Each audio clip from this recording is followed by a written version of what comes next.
Universitas Al-Azhar, universitas tertua yang pernah ada di dunia. Di saat orang-orang Eropa, ya, mereka Universitas Oxford, Bologna dan lain sebagainya, universitas itu belum ada kecuali pada abad ke-11 atau abad ke-10. Sedangkan orang-orang Islam sudah ada sejak abad ke-9. Jadi jaraknya ratusan tahun ya, dari orang-orang Eropa punya kemudian universitas, Bapak Ibu sekalian. Bapak Ibu sekalian, masjid ini dibangun seperti yang tadi saya ceritakan oleh seorang panglima namanya Jauhar As-Sikiti pada tahun 972 Masehi. Awalnya ini adalah tempat penyebaran agama Syiah, Bapak Ibu sekalian, tapi kemudian divakum 100 tahun agar kemudian Syiah tidak ada lagi di Kairo, Bapak Ibu sekalian. Oleh siapa? Oleh Salahuddin Al-Ayyubi, Bapak Ibu sekalian. Di sini kita akan lihat ada 3 menara daripada Masjid Al-Azhar. Menara ini memiliki nama masing-masing karena yang bangun ini berbeda-beda orang. Ada menara Qasr Al-Wuri yang di sini, Bapak Ibu sekalian, ini adalah menara yang paling unik. Kenapa begitu? Karena menara ini memiliki 2 kepala dan ini sangat jarang ya, dibangun oleh salah satu sultan daripada Mamalia. Kemudian ada salah satu menara juga ini yang agak pendek, Bapak Ibu sekalian. Kemarin kita ke Benteng Qaitbay. Nah, Sultan Al-Ashraf Saifuddin Qaitbay ini suka dengan arsitektur Islam, maka dia bangun salah satu menaranya di sini dengan namanya Menara Qaitbay juga, Bapak Ibu sekalian, yang paling pendek ini. Di situ ada dikah, ada seperti panggung kecil. Panggung kecil ini biasanya Bapak Ibu sekalian ketika para muhadis ya setiap hari Jumat dia akan memberikan, ini dahulu ya, sekarang sudah tidak dipakai lagi, dahulu untuk memberikan satu hadis kepada rakyat Mesir, Bapak Ibu sekalian. Buka dikah pembesar suara ya. Jadi kalau kita sholat biasanya ada takbir. Kalau kemudian jadi ketika di dalam di dalam cuacanya itu sangat panas, maka sholatnya di luar ya, sholatnya di luar. Di situ makanya kita lihat ada mihrab di situ, Bapak Ibu sekalian. Nah, tapi itu dahulu, sekarang sudah enggak lagi, sudah enggak ada. Kemudian kita akan lihat ada satu sumur di tengah.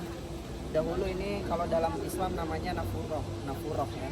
Nafuroh itu tempat air wudhu. Jadi dulu wudhu ya mengandalkan air hujan dan air sungai Nil, kemudian ditaruh di situ, kemudian jadi sumber air wudhunya. Jadi wudhu dulu di tengah, Bapak Ibu sekalian. Seperti itu. Ini ada ruangan-ruangan kayu-kayu di kanan, di belakang, di depan. Ini dalam bahasa Arab disebutnya ruak. Ruak itu artinya ruangan untuk belajar dan ruangan untuk tinggal. Ketika pelajar-pelajar datang dari berbagai penjuru negara, mereka datang tanpa membawa rumah mereka. Ya. Mereka datang ke sini belajar dan mereka tinggalnya di masjid dulu. Di ruak-ruak. Dibagi-bagi nanti ada namanya ruak atrok. Ruak atrok itu khusus untuk pelajar-pelajar dari Turki dan Asia. Ada ruak maghribah untuk orang-orang yang datang dari Maroko dan Maghrib. Bahkan ada ruak dinamakan dengan ruak Jawi untuk pelajar-pelajar yang datang dari Nusantara, Bapak Ibu sekalian. Seperti itu. Di bagian depan sini ini adalah bagian utama daripada masjid. Yang di sebelah sini nanti ada bagian naik ke atas. Bagian naik ke atas ya, bagian kita naik beberapa adalah perluasan itu. Jadi bangunan yang asli ini yang di dalam ini kita masuk pertama kali sebelum naik tangga. Seperti itu. Nah, kemarin ada yang tanya, pertama kali ketika kemudian ada pelajaran di sini, apakah memang sudah bisa dibilang itu adalah universitas? Bisa, Bapak Ibu sekalian. Kenapa begitu? Jadi standar universitas, sebuah institusi atau lembaga bisa dikatakan universitas itu ada 3 hal standarnya, prosedurnya. Apa itu? Yang pertama adalah dia punya kurikulum yang tetap. Al-Azhar sejak pertama ada sudah ada kurikulum yang tetap.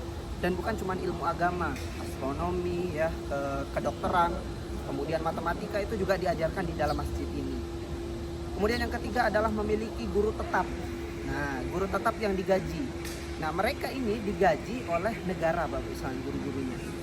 Ya, guru-guru dulu para masyayikh itu digaji oleh negara, ya, dengan gaji yang sangat tinggi. Nah, seperti itu. Kemudian yang ketiga itu adalah mereka memiliki perpustakaan. Al-Azhar memiliki perpustakaan yang sangat besar, ya. Kemudian yang terakhir itu adalah sistem pengijazahan. Nah, sebelum ada namanya gelar bachelor atau LC license atau dan lain sebagainya ya, itu Azhar sudah kemudian memberikan sistem pengijazahan. Ijazah itu artinya tanda si fulan atau fulanah sudah boleh mengajarkan ilmu yang saya ajari, seperti itu. Nah, itu sudah ada semenjak pertama kali Azhar ada, Bapak-Ibu sekalian.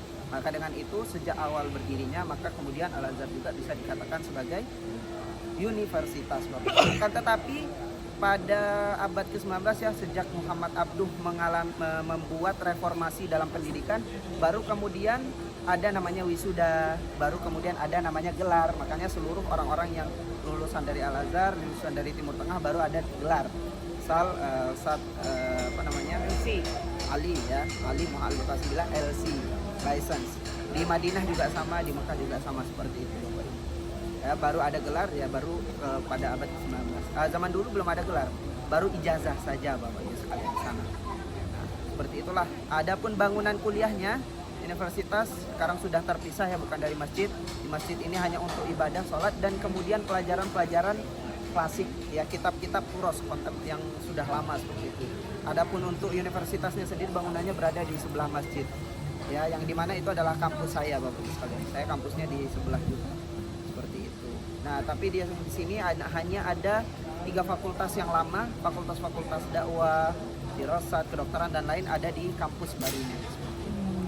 Ya, dan seluruh pelajarannya yang selama itu berkaitan dengan agama di sini itu boleh dan gratis. Ya, disubsidi oleh siapa? Oleh kemudian umat Islam. Karena dananya itu dari berbagai negara ya, Qatar, Kuwait, ya, Brunei Darussalam, ya, dan lain sebagainya. Jadi boleh kemudian kita belajar secara percuma istilahnya di sini. Tapi kalau yang mau kedokteran dan lain sebagainya itu berbayar, ya. Artinya apa? Artinya saya nggak bayar apapun untuk belajar di sini. Di universitasnya bahkan seperti itu. Hanya sedikit palingan. Kalau dikalkulasikan ya sekitar 300.000 dalam 1 tahun, 2 semester. Insya Allah alhamdulillah sampai sekarang Al-Azhar terus mengajarkan ilmu yang wasati, ya artinya tidak ekstrim, dan mengajarkan 4 mazhab sekaligus. Jadi kita nggak pilih-pilih. Jadi Imam Syafi'i dipelajari, mazhab Imam Hanafi, Maliki dan Hambali kita pelajari semuanya di sini. Seperti itu. Nah, boleh kita yang mau masuk, dan ini kebetulan lagi ada pameran kaligrafi seni Islam Bapak Ibu sekalian ya. Kebetulan hari ini hari pertama. Nah, nanti kita yang mau keliling foto-foto silakan, mau masuk juga boleh, perempuan juga boleh masuk apa-apa. Silakan.